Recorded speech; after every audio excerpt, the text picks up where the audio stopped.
La vallée de Viñales est située dans la province de Pinar del Río, près de la ville de Viñales.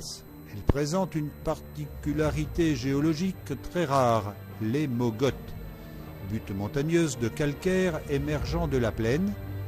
Datant de l'époque des dinosaures, elles sont désormais recouvertes d'une épaisse végétation. Dédiée à l'élevage au XVIIe siècle, l'agriculture s'est consacrée dès le XXe siècle au tabac et à la canne à sucre.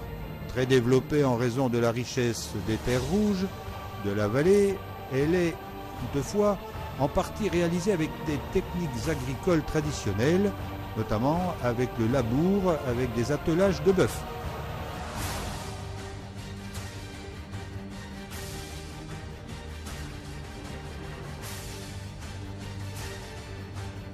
Cuba, le pays du cigare, compte de nombreux champs de tabac, notamment dans la province de Pinar del Río, qui possède les plantations de tabac les plus réputées du pays. Cultivées de novembre à mai, les feuilles de tabac sont ensuite récoltées et mises à sécher de février à juillet.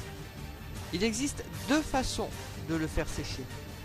Les femmes enfilent les feuilles avec une aiguille, puis accrochent ces fils dans des hangars en bois que l'on reconnaît le long des routes à leur forme de tente recouverte de feuilles de palme, ou les feuilles de tabac sèchent au soleil dans les champs pendant 1 à 2 mois.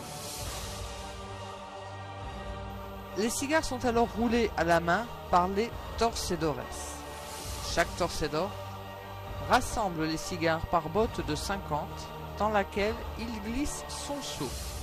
Dans chaque botte est prélevé un cigare afin de vérifier le poids et la taille recherchée.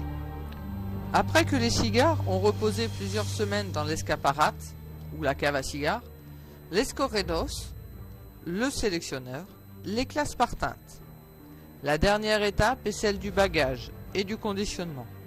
Après un ultime séjour en entrepôt, les cigares peuvent enfin être dégustés.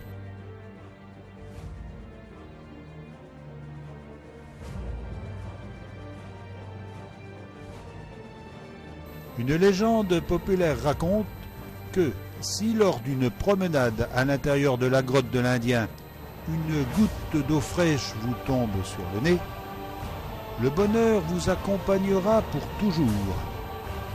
C'est d'abord à pied que nous nous enfonçons dans les entrailles de la terre, puis nous naviguons sur les eaux de la rivière souterraine pour découvrir les formes irrégulières et capricieuses acquises avec le temps par les stalactites et les stalagmites.